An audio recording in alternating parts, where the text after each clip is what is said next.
Hey there, it's Brooke, and welcome to Finding Hope on the Spectrum, where I have heart-to-heart conversations with parents, professionals, and autistic individuals sharing personal insight and life experiences.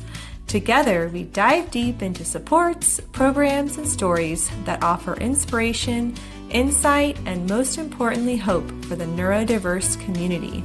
Before we begin with today's topic, please take a moment to like, share, and subscribe to this podcast. And if you know someone who this would be helpful for, please pass it along. Remember to always stay curious, be kind, and have an open heart. All right. Well, today on Finding Hope on the Spectrum, I'm joined by Vicki Christensen, founder of Blue Glasses Advocacy and a dedicated advocate for families navigating the special education system. And Vicki is the mother of a 21-year-old son with global developmental delays who proudly wears his signature blue glasses, the inspiration behind her advocacy work. And she holds a special education advocacy certificate from the University of San Diego, is a member of the Council of Parent Attorneys and Advocates, and was honored with the 2023 Collaborative Parent Appreciation Award from the North County Consortium of Special Education.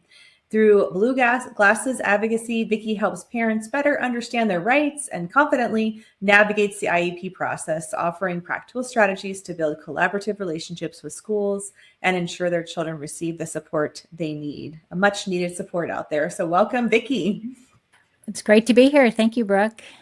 Fantastic. Well, I love the name of your company, and we're going to talk a lot about where this still journey began. And so before we talk about that advocacy, I want to start with you as a mom and let's go back to kind of the pregnancy with Luke and what you expected in those early months of motherhood to look like and when things started to feel different. Sure. So I'll start. My story. Luke was born in 2004 after a very uneventful pregnancy. So we had no idea that there were going to be any type of issues until right after Luke was born. So he was born full term. And the first sign that something was going on is while we were still at the hospital, our pediatrician did rounds and she noticed that he had a small eye defect called an iris coloboma in his right eye. And she said to us, well, it could just be a cosmetic defect or it could be something much bigger. So, first child sitting in my hospital bed, I'm like, without a smartphone at the time, right? I'm going crazy. So Luke later the next day ended up in the NICU with aspiration pneumonia. And while he looked very typical, he was almost 8 pounds. We had a neonatologist at the time say she'd bet her next paycheck that there's nothing genetically going on with him.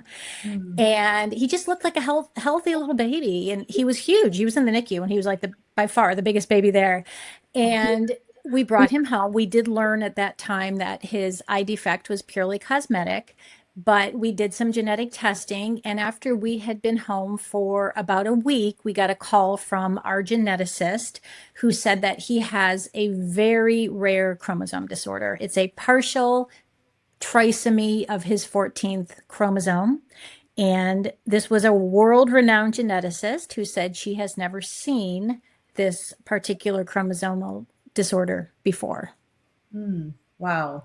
And that was probably quite the surprise to receive that. And, and then, when we spoke before, you shared kind of following that diagnosis, your world just became full of specialists and tests and therapies. And, what was that season like emotionally for you as you kind of started to navigate that new world? Right. It was a roller coaster, really ups and downs. I mean, I had this beautiful baby at home who, in so many ways was he's just a little baby and he ate and he slept and, like any other baby. But, then we knew, what else is kind of going on with his chromosomes and what does it mean? And there were hours and hours of Google searching the 14th chromosome. And everything I read was worst case scenario. He'll never get out of bed. He'll never smile. When it's the 14th chromosome, it's, he'll probably never walk. It was a lot of he'll nevers. And even from the doctors, it was a lot of he may never. Luke is going to write his own book. We are going to learn from Luke, which is not what you want to hear as a first-time mom. Yeah. He started physical and occupational therapy at 4 weeks old. So we were driving to Children's Hospital a couple times a week since he was 1 month old. And soon after, he started early speech therapy. And a ton of doctor's appointments, because when there's no one else like your child, every little thing could be something and has to be checked out by a specialist. The level of uncertainty that must have provided, I can't imagine. I mean, it was a difficult time. It was. I mean, a lot of joy, of course, but a lot of dark nights. Getting up with him, feeding him, and then just kind of breaking down in the hall by myself, trying to be quiet so I wouldn't wake my husband up. I mean, it was an emotional roller coaster. Yeah. Yes, I bet. I can only imagine. I have a slightly similar story with my daughter she got diagnosed with Guillain-Barré when she was 2, and we didn't know, she stopped being able to walk with that diagnosis, and she had to learn to walk, and but we didn't know if it was Guillain-Barré or this other diagnosis that makes you constantly relapse. And so you have to just wait and see if they relapse.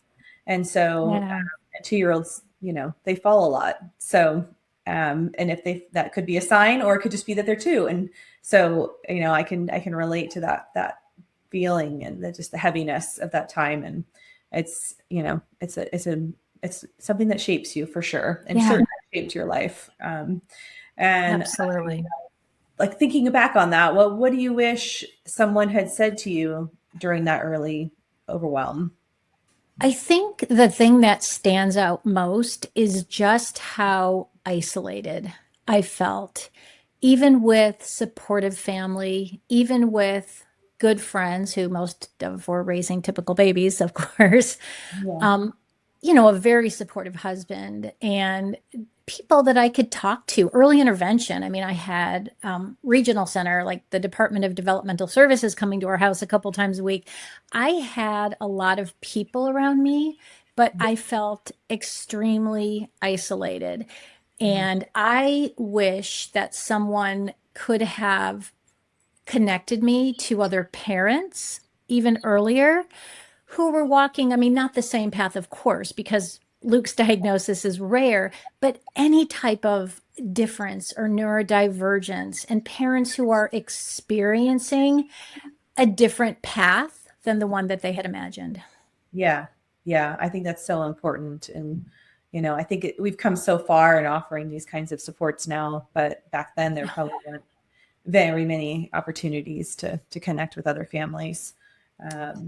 Not until he was, a couple years old and kind of entered true early intervention through the public school system. Before then, it was, we felt alone. Yeah, I imagine. And at that time you were working in the pharmaceutical world, right? And I was, yes. And so you ended up having to leave that job. And maybe you can talk a little bit more about kind of that moment you realized that, you needed to do that and, really focus on Luke's rights and, absolutely.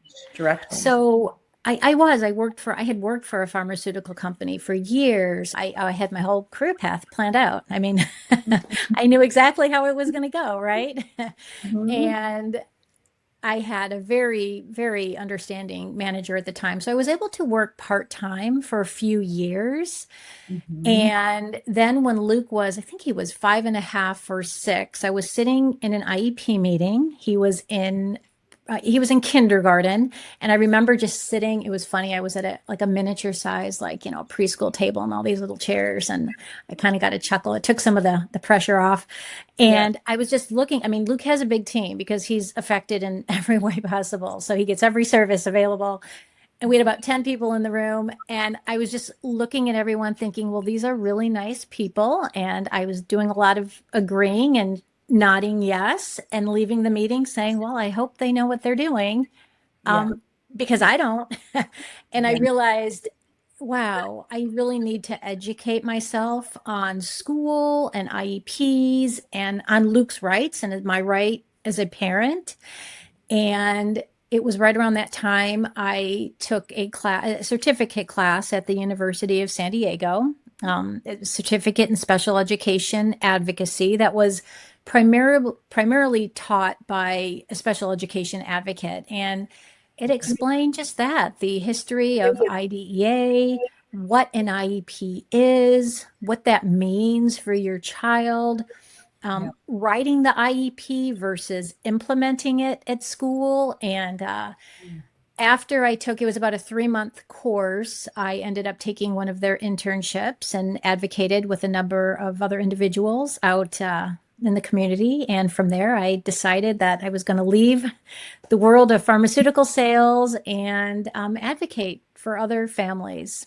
Incredible. I mean, it's amazing how life, the path changes.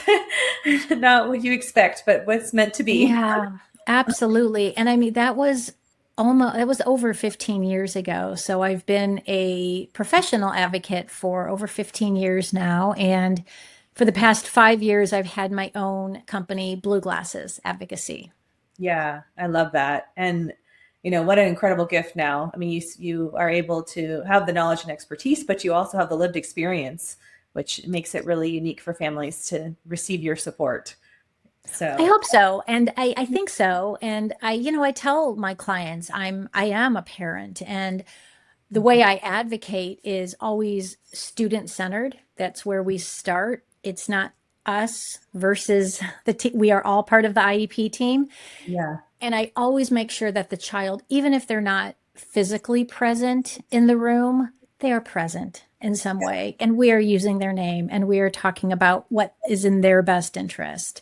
So yeah. I always explain to parents it's a marathon. It's usually a marathon, not a sprint. And you really want that open line of communication with all team members.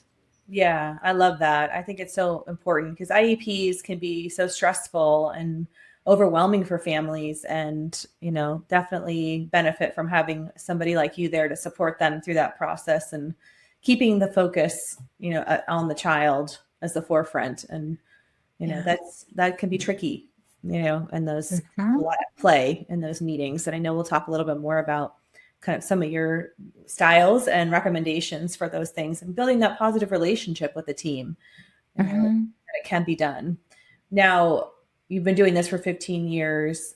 How did your own kind of lived experience, you got your certificate, then you were in those IEP meetings for your own son, and, how has that kind of helped you show up differently for families?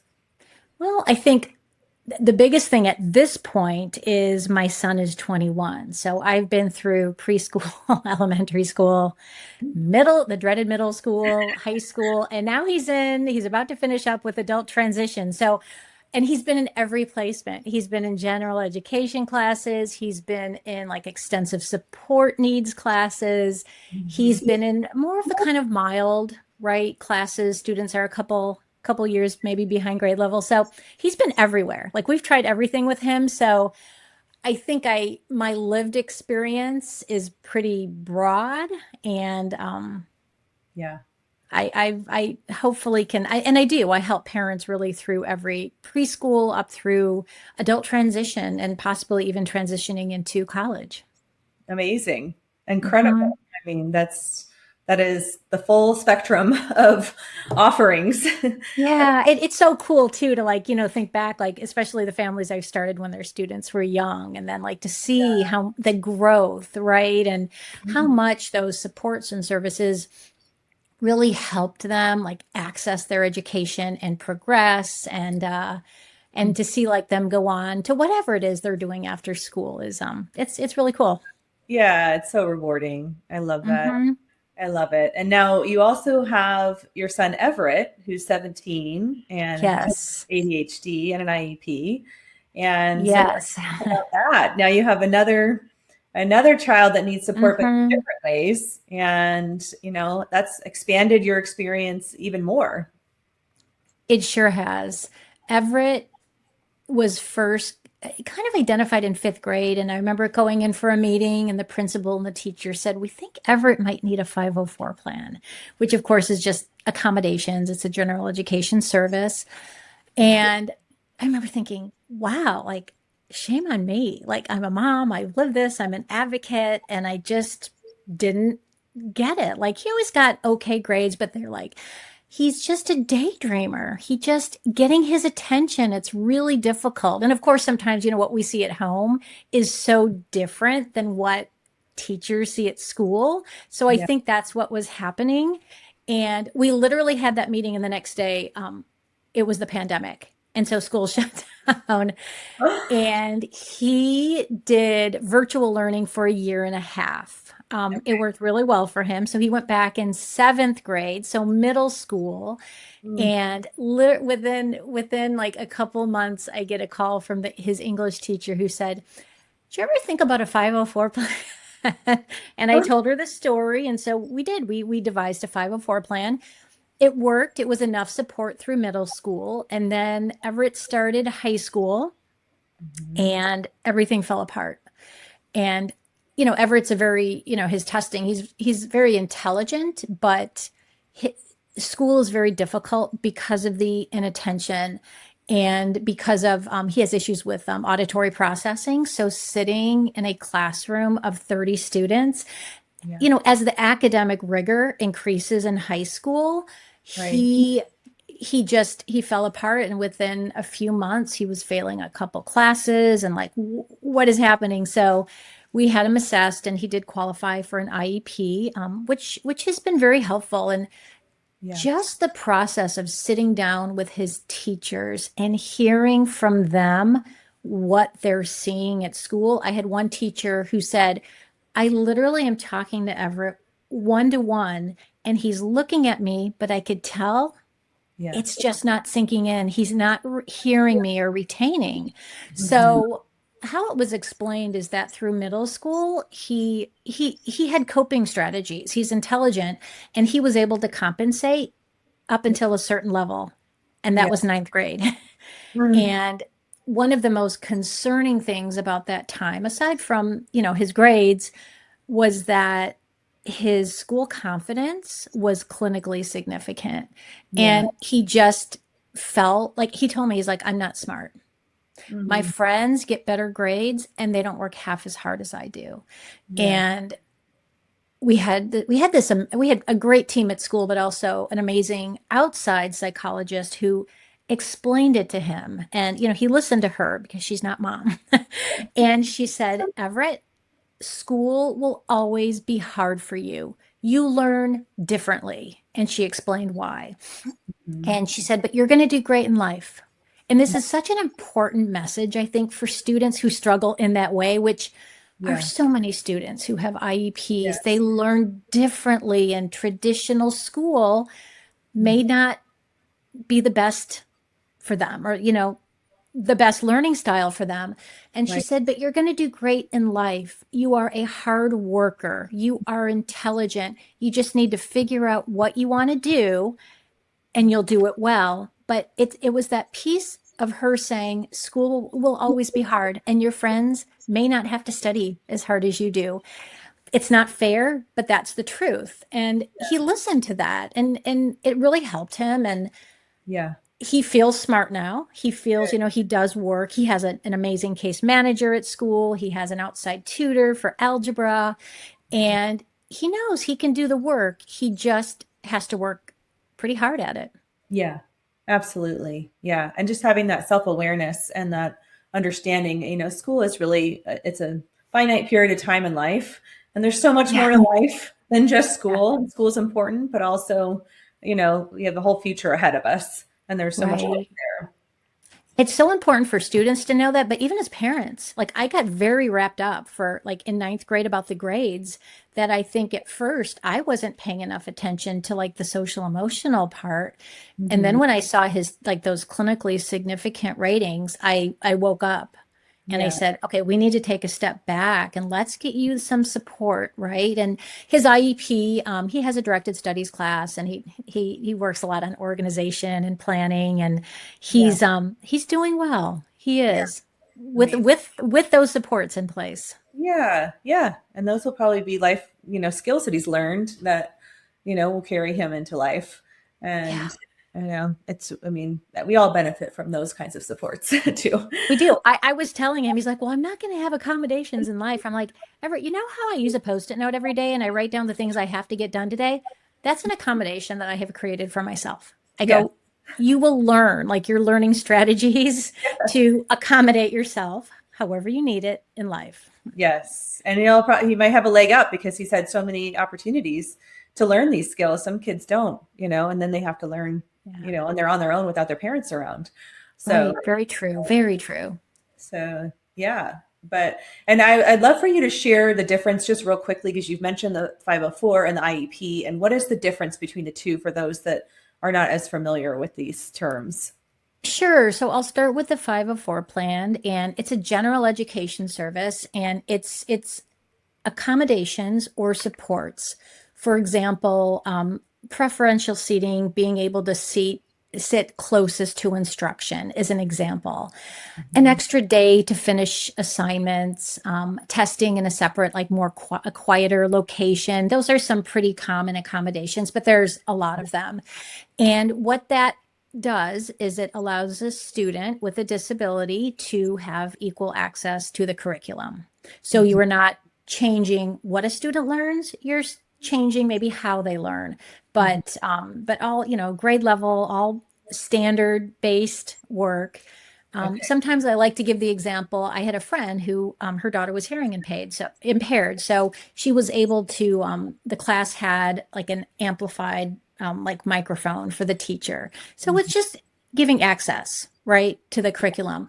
An IEP is an individualized education program. It is a special education support, and it's just that it's a plan at Mhm. school that first identifies a student's what we call present levels or their baselines, right? Where they are right now in academics, social, emotionally, communication, motor skills. And once those present levels are identified, we look at the strengths and we look at areas of need. And those areas of need for students, IEP goals are drafted to work on some of the skills that need some extra support at school. So Mhm. a student IEP contains IEP goals, and then how does a student work on those IEP goals? It's through services, and that could be like my son Everett. It's a class he has at school. It could be like for elementary school students, pull out time into a resource room, push Mhm. in time into a classroom by a special education teacher or aide, or it could be a completely self-contained classroom, which is what my son Luke is in. Mhm. And then supports accommodation. So under the IEP umbrella is the 504, right? Those accommodations are part of the IEP. That makes sense. Yes. I Mhm. people. And just I'll also add, because it's so important, that the IEP, it's a legal document. It's a very long document. It's Yeah. not 50 pages for many students. Mhm. And writing an IEP, like you want to write an IEP that provides support in all the areas of need. The second part is implementing that IEP, and often that's the tricky part. So once it's written, consented to in some fashion, then it's the team, they implement the IEP over the next school year. And that is the piece where I support a lot of families, not only writing it, but making sure that it's being implemented with fidelity in Yeah. school throughout the next year. Yeah. And that's very tricky to do. I've Mhm. just the little that I've experienced when we're working with families and joining their IEP meetings as a RDI consultant. But how do you do that? How do you help them ensure that it is implemented with fidelity? Well, there are a few checks and balances in place, like progress on IEP goals. So you want to make sure your student is always making sufficient progress. So progress usually comes out like around 3 times a year. And I always tell parents, When you get progress on IEP goals, ask for the work samples or the data that was used to measure those goals. It should always be there. So we want to see work samples, we want to see data. If it's a goal in the area of math, like, you want to see what are the problems they're working on. Show me the skill that my child has acquired, and are they truly progressing on this IEP goal? So it's communication, it's seeing the work that they're doing at school. I think that's most important. And then it's also knowing that you can call an IEP meeting if you have questions that really go beyond maybe just an email. You can call an IEP meeting every 30 days. And talk about it, talk about the progress, talk about, get feedback from your child's teachers.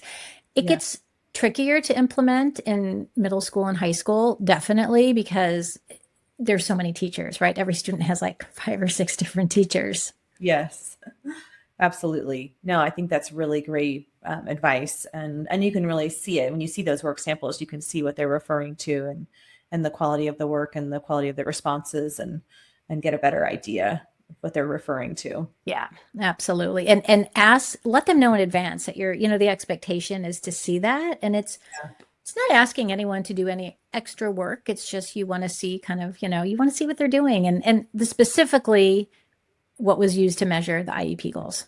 Yeah. Yeah, absolutely. And I think it can be really telling. I've had clients do that, and then they realize the questions, so their assignments that they were given, the child could actually do quite a bit more at home than when the child was doing at school. And then we had to go down that path of why, and discover further what was happening. Very true. I see that quite often. Yes. Yeah. Yes. Gives you a good story. So, and kind of going back to Everett, we talked about Luke and then his path and what he taught you from an advocacy lens. What has Everett taught you from an advocacy lens?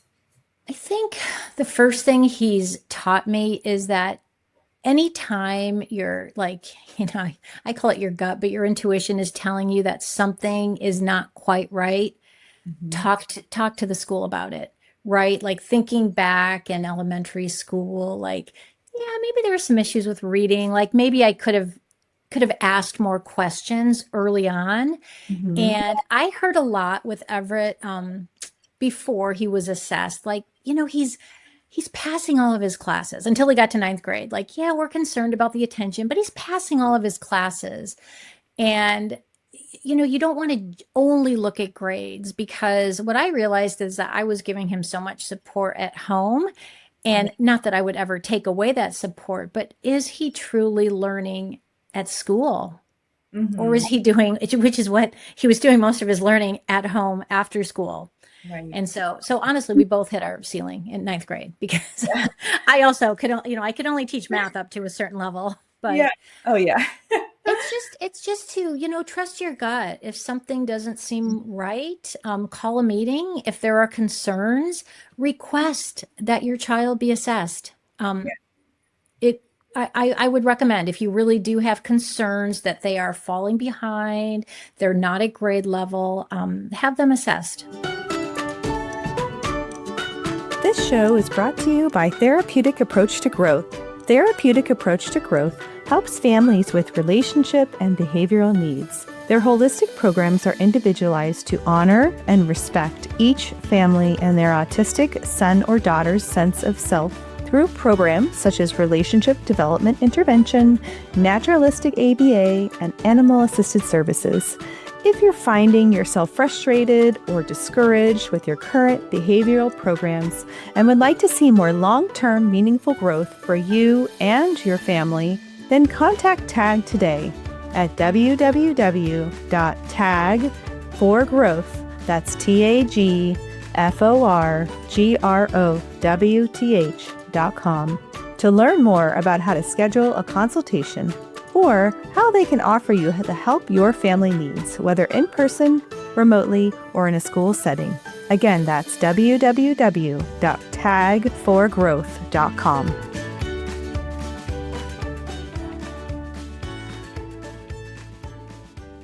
And if a family wants to have their child assessed, who do they go to, and how do they get that done? So if you have a student who doesn't have an IEP currently, I would send an email, put it in writing that to the teacher, and I would include the principal. If it's high school, maybe assistant principal, but just let them know that you have concerns, in these areas, math, reading, whatever it may be, and you'd like your child to be assessed for an IEP. Okay. And that's it. And then they will come in and provide the evaluation that's needed. Yes, hopefully. So I do tell parents that, I would give as much information as possible in that email, and they'll most likely want to have a meeting with you before they agree to assess. Yeah. But if they do decide that they are going to, they have 15 days to provide the assessment plan. So there's a legal timeline that starts, but I would give as much information, use examples, use data as to why, you feel your child should be assessed for an IEP. Yeah. Okay. Yeah. That's great advice. Some people don't even know they can do that. So, and I think that's great. Anyone can make a referral. Yeah, Yeah. truly, anyone can. The teacher can, the principal can, parents, of course. Yeah. Yeah. Yeah. That's fantastic. Well, let's talk about Luke. I know you had described him as the happiest little guy. He's so full of life, somebody who's exceeded so many limiting beliefs. And as you mentioned earlier, some of those things you were told early on that just were not true. Right. It's going to manifest for him. Can you share kind of a story that captures who Luke really is beyond his diagnosis? Yeah, I mean, Luke, yeah, so many unknowns in the beginning. But Luke really, I mean, milestones, like we just kind of we had our own, like we're like, Luke is really going to do things at his own speed. Mhm. And how I like to describe Luke is that he could really do just about everything you or I can do. Mhm. It may look different, like his speech, he puts 4 to 5 words together now. It's difficult sometimes for people who aren't familiar with him to understand him. And I think that's the example I'll use. I remember being in his IEP meeting when he was in first grade with his wonderful speech pathologist who he still sees at the high school today. So he was in first grade, and her and I sitting in the meeting and just saying, we don't think Luke will ever be a verbal communicator. He didn't have he didn't have verbal language in first grade. And we just thought, okay, well, we're going to try PECs. We may eventually try like, high tech AAC device. And now that same speech therapist at school says, Vicki, I had to tell Luke to stop talking today because I had to get some work done. Every person is going to do things when they're ready to do it.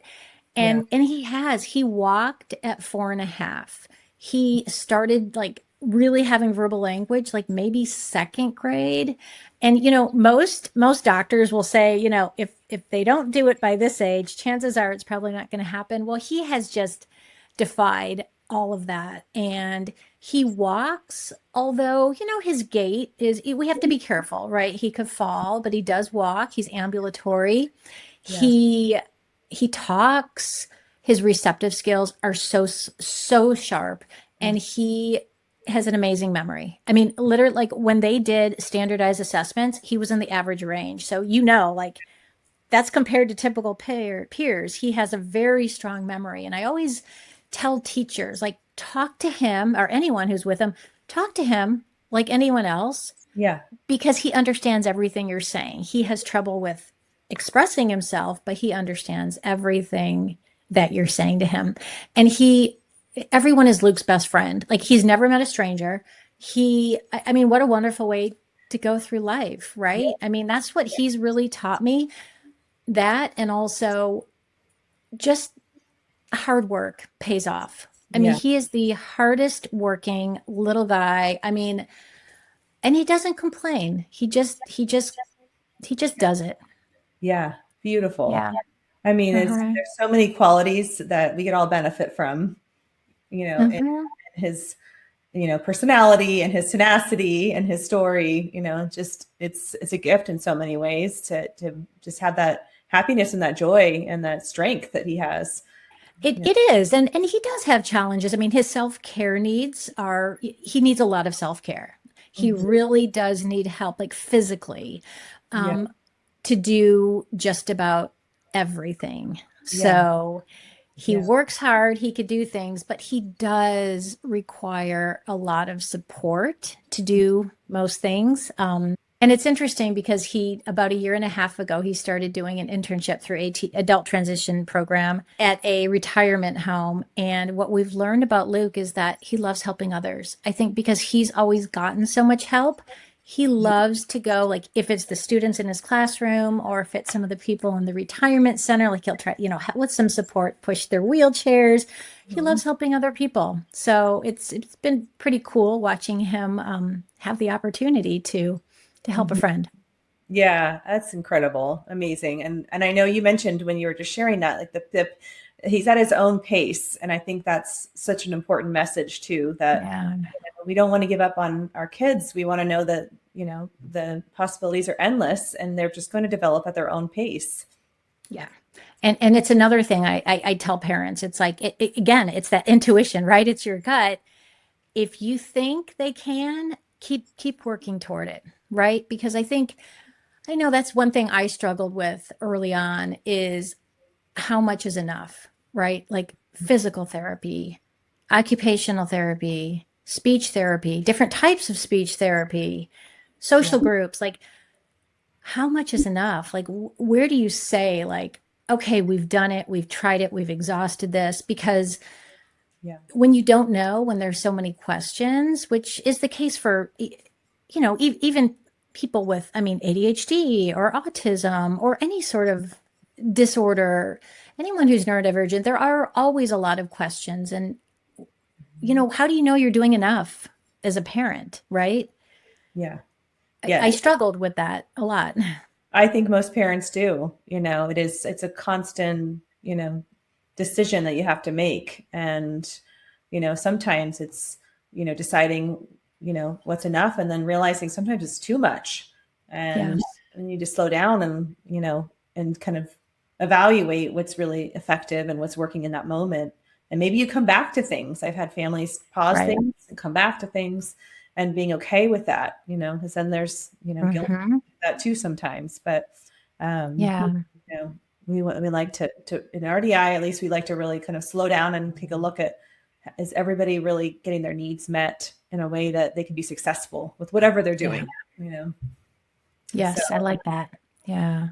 and it's okay. It's okay to say this is too much. But also consider there's so many amazing things out there and that are Right. effective. So it's a I balance. know. It's a balance. Yes. Yes. Yes. And in terms of kind of, looking at, I know you're a really strong advocate for inclusion. So I want to talk a little bit about inclusion Hmm.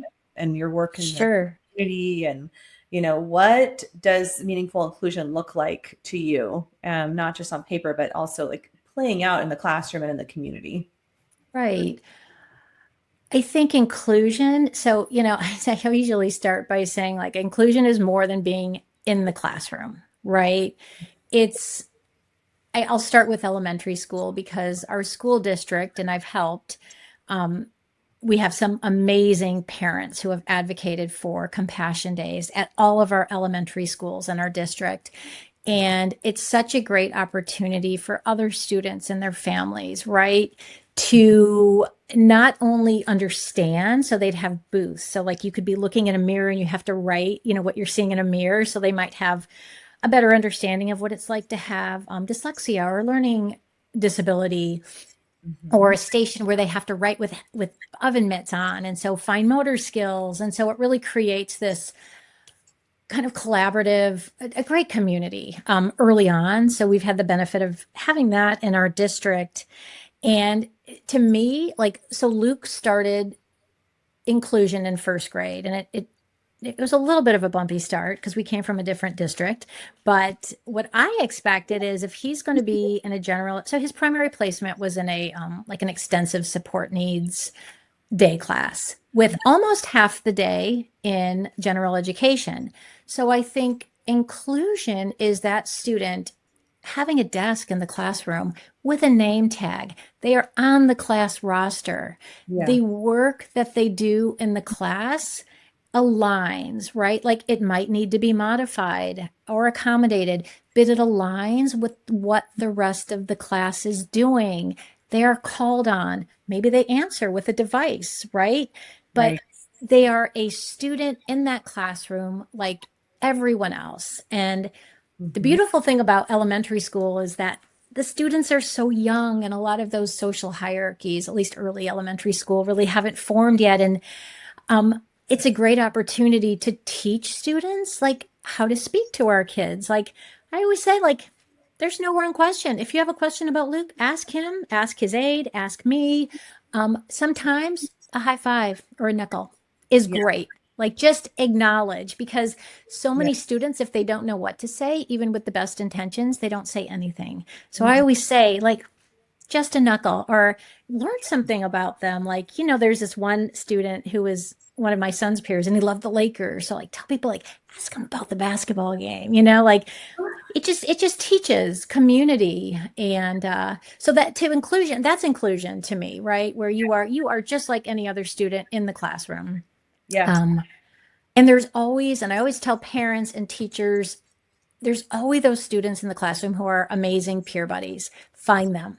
Hmm. Find them, have them seated next to your student. Yeah. I'm like, meet the family. Like, it's Mhm. great. Like, it's, Luke was invited to birthday parties, and I think he truly felt like he was a student in that classroom, although more than half the day he was, in a day class. So that's Yeah. inclusion to me. Yeah. Oh, I think that's such an important differentiation because those are some really key things that parents can look for that are making to make sure that those are pieces that are happening. So sometimes, you know, Mhm. they might be on paper going into the general ed setting, but they may not be fully included in the Right. process. You know, and And it's we've come a long way. yeah. But there's still a lot of teachers who don't really support inclusion, or at least what I just described inclusion as, and may not see the benefits. And that's tough, because I think one of the most difficult things to do is to kind of change someone's mindset. But Hmm. if so, I always tell parents, like, advocate for the teachers that kind of naturally include all students. Yeah. And if you have a teacher who doesn't, like, to talk with them, point out like how it truly is a win-win for all students. It's Yeah. have those conversations. Yeah, absolutely. Yeah, I think that's such a good point and to be aware of and it's just a part of the process, you know. Hmm. Teacher's going to be a little different in their approach. Yeah. So, and I know that you mentioned those compassion days and those assemblies. Would those be the assemblies that you were referring to that you participate in? And yeah, what is that all Mhm. about? How often are those happening and where are those happening? So back, it was probably 6 or 7 years ago, another parent and I in our school district, we started a special education advisory committee. So we work with like the director of special education, a program specialist. We have special education teachers who are kind of on the committee, and a handful of other parents that kind of represent all different ages. And one of the things we did is in the secondary schools, to really push for all inclusive assemblies. So we have done assemblies where we'd have speakers who actually have disabilities, Mm, physical disabilities. We had this amazing basketball team. They were all in wheelchairs, but they're like these amazing players. So, like, physical disabilities. We had, a young man with autism come in and speak about his school experience, and what helped him at school, right, to educate teachers and other students. yeah. We had someone who came in and talked about bullying, being different, and shared some really kind of heartbreaking stories. And we got really good feedback, especially on that assembly, from teachers and from students, because we always try to, like, learn from, like, what did you find helpful? We got really good feedback from that. And Yeah. um, it's great because our high school now, they do all include, even like without the advisory group, they are incorporating for so many different reasons, right? That even go beyond disability. I think inclusion in schools, and how we talk about it, how we deal with it. So it's good to see. Yeah. Yeah, that's a huge impact that you've had and Mhm. drive that mission forward. And, it's a trickle effect when you start. Yeah. It really does impact how those kids are going to see things with based on what they were exposed to. They're going to see things differently. One of the coolest things that I remember from one of those assemblies is one of the aides who I know, and she said, ever since we had that assembly, and she was an aide for some students who are medically fragile, and so in wheelchairs, and she's like, I can't tell you how many students come up now and give him the knuckles and talk to him and know his name.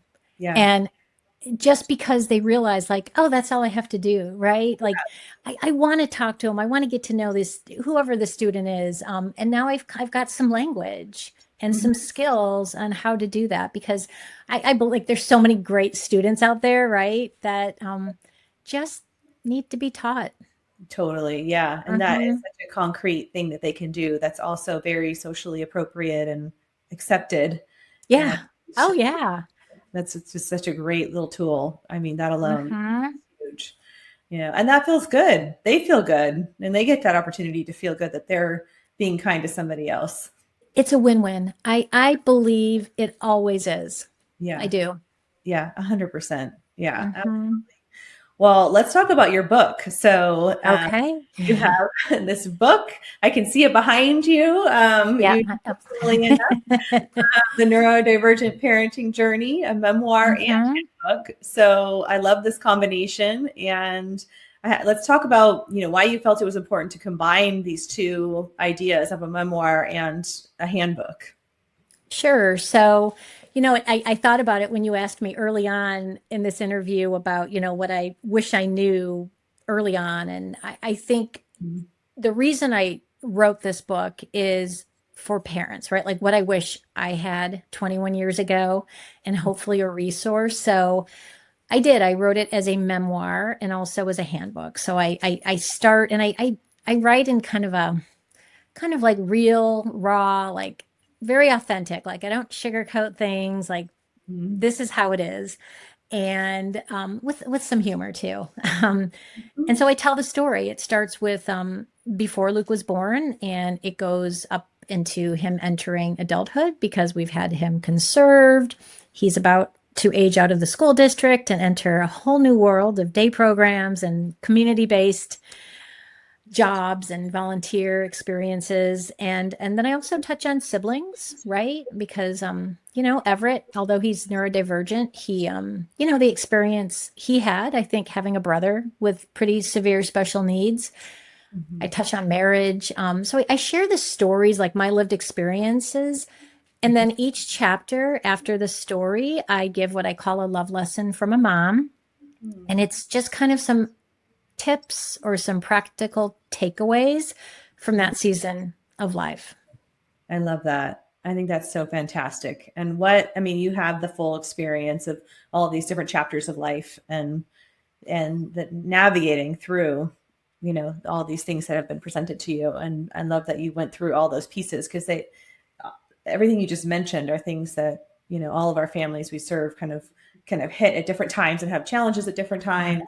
Struggle or wins and everything in between. I think that's and one of the chapters I focus on, and it's so important to me, is just finding your village.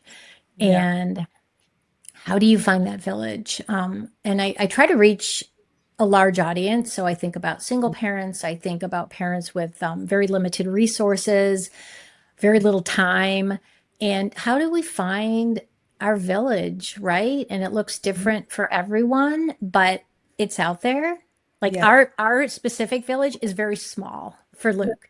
It's a few people who I would really say are part of that village. There's a lot of people who love Luke and we're friends with and family, but our true village is pretty small, and that's okay, because these are people who if I had to go away for a week, which I never do, but I would trust Luke's life with these people. So you do need to find your village, and there's so many different ways about going about finding these people in your life. And it could be family, it could be friends, it could be neighbors, it could be an employee at school.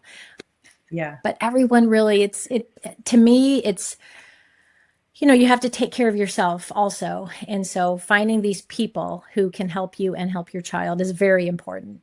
Yeah, I agree. I think that's such a good testament. And I'd love for you to share kind of what with when you were writing this book, and I know you had shared that, this was something you wish you had at the beginning. What do you hope most for parents to experience when they read your book and experience, your lived experience and then Mhm. navigate their own? Well, I hope they're a little entertained with my stories, as there's some humor, but mostly I hope that they like. I kind of put in the introduction like take what helps and leave what doesn't. And I hope that there are some things that are sprinkled in my book that parents or caregivers can be like, oh wow, like yes, I needed that. Like I needed to talk about that, to hear about that, and some tips on how to address that. So I hope they can relate through Yeah, my experiences and my tips and learn from them and be able to maybe create some new resources. Or I mean, I write about caring for the caregiver, right? Or take some time for themselves and truly see the benefit, even if it's like a 5 or 10 minute thing every day, right? Like yeah, you have to take care of yourself. yeah, You really do in order to care for someone else. So I hope people can relate to parts of it and actually use some of the tips I offer. yeah. Oh, I'm sure. I'm sure that will be the case, and it's very exciting. And I think it's a unique position, memoir versus handbook kind of situation that you Mhm. created that I think is super, very practical and helpful for our community. And And the title is Uniquely Fully Enough. And when I thought of that, like I was thinking more about the child or the person who is neurodiverse. But mhm, then as I started writing it, I'm like, well, that also could be about me, right? We talked about when is enough enough? Like, when have you done enough? When have you, like, even for parents or caregivers, like, it's that word enough, yeah, right? Uniquely, fully enough, regardless of who you're talking about. absolutely, absolutely. I think that's something that all parents struggle with. You Yeah. know, did you do enough for your child? Oh, I think it's right. so true. It's so true. I agree. It's I can universal. Yeah. relate. Yes. Yeah. Yes. I love it. It's fantastic. Well, and I know we're going to kind of switch gears and talk about, advocacy, and you talk about it as a long game.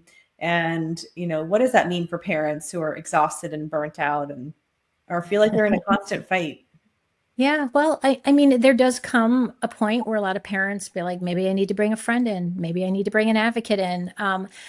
So many of my clients are very educated and very skilled at whatever they do in life and great parents, but sometimes it's just the emotional piece.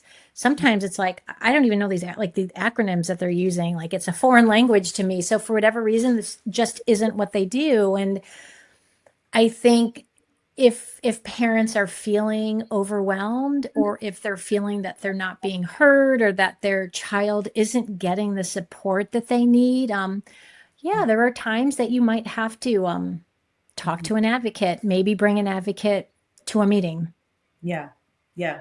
And I think Mhm. that's a good, a really good kind of mindset. And it's okay. I mean, many families have advocates because it's a lot as a parent and Absolutely. take the Yeah. emotion out of it and be in it and just like process all the information in those meetings. It's quite an undertaking.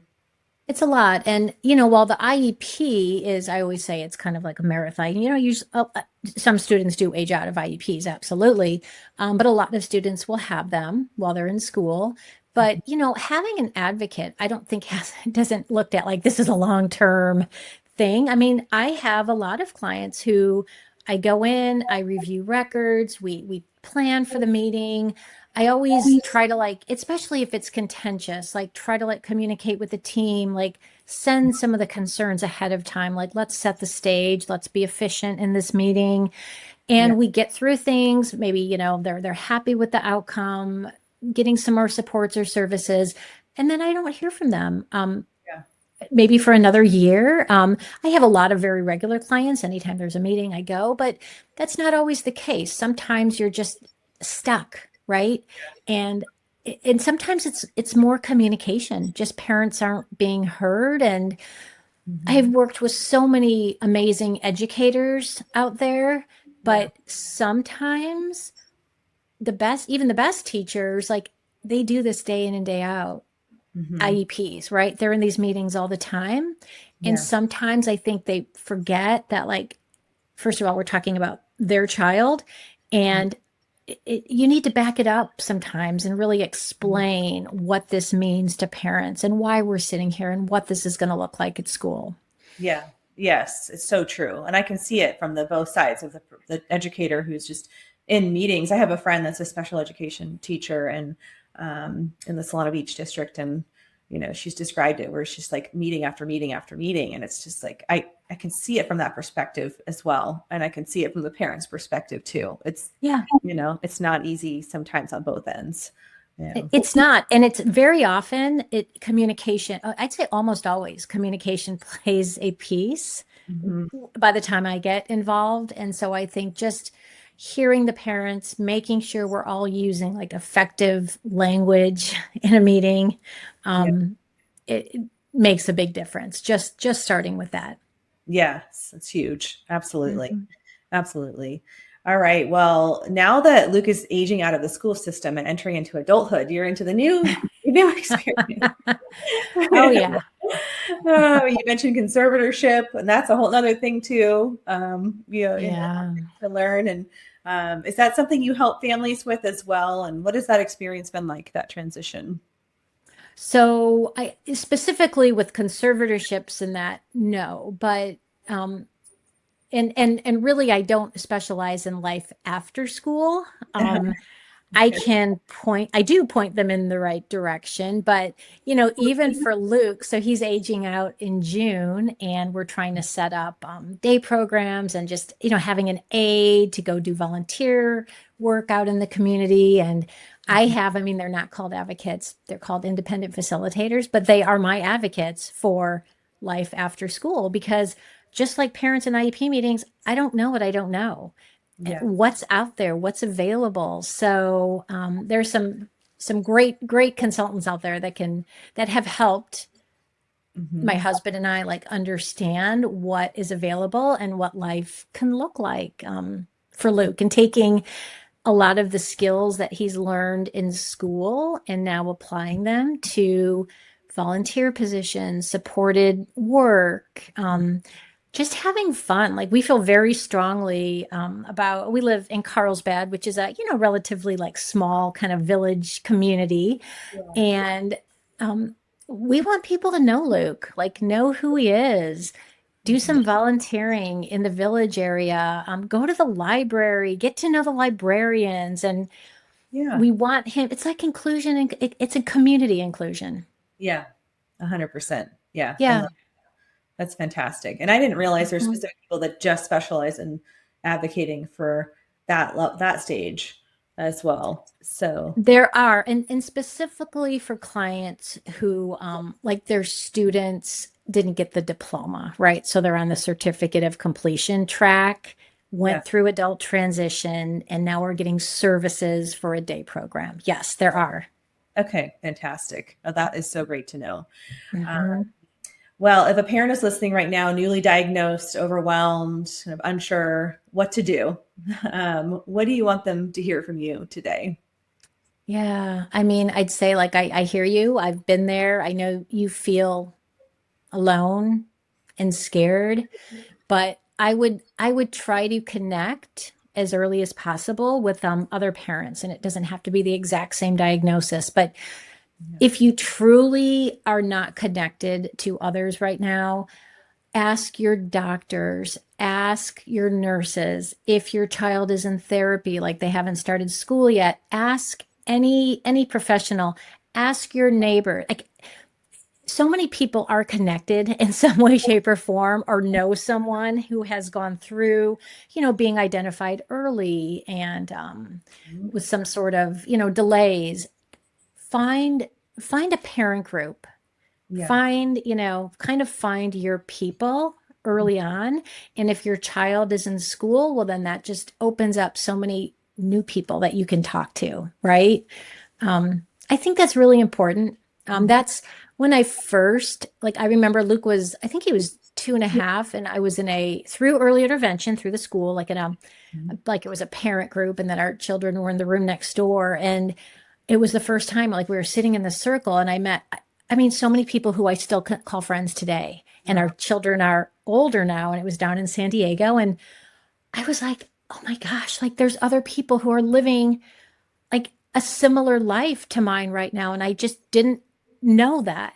Yeah. I didn't realize some amazing people who we have so many of the same concerns, different stories, but yeah, I literally was I found my people.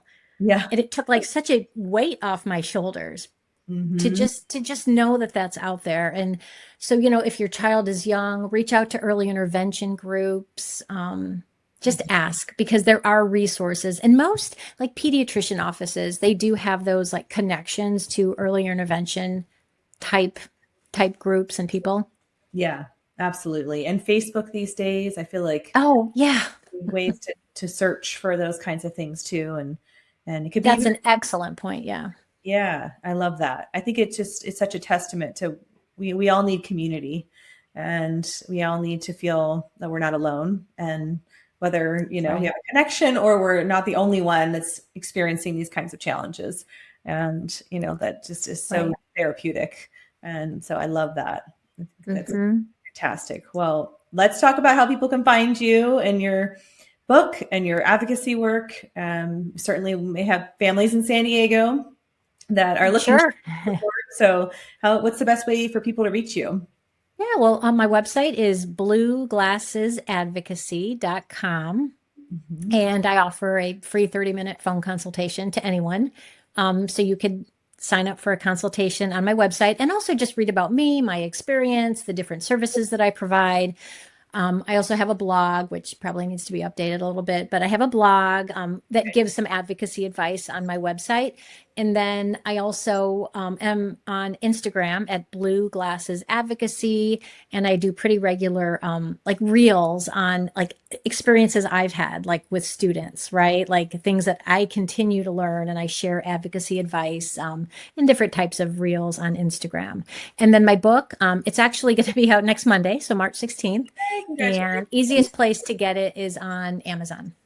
Okay, fantastic. Well, by the time this is online, then your book will be out there. So it will be out. It's out. Very exciting. Well, I wish you all the best. I'm so glad we had a chance to chat today, and then I got to meet you, and hopefully we'll have more interactions in the future, with the work that you're doing in San Diego. I love it. So absolutely. I know we have that connection. So I definitely hope we can collaborate in the future. I think there is a lot of opportunity for that. Definitely. Well, thank you, Vicki. It was a pleasure having you on, and I hope you have a great day. Oh, you too. Thanks, Brooke. Thank you. Bye-bye. Bye-bye. I'm dancing on the edge again. The wind is calling my name. I'm dancing on the edge again.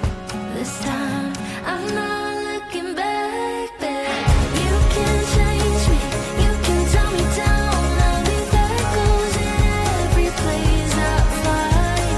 I'll break the rules with the rebels mind. I'm a hurricane of free mind. The information provided on this podcast is for general informational purposes only.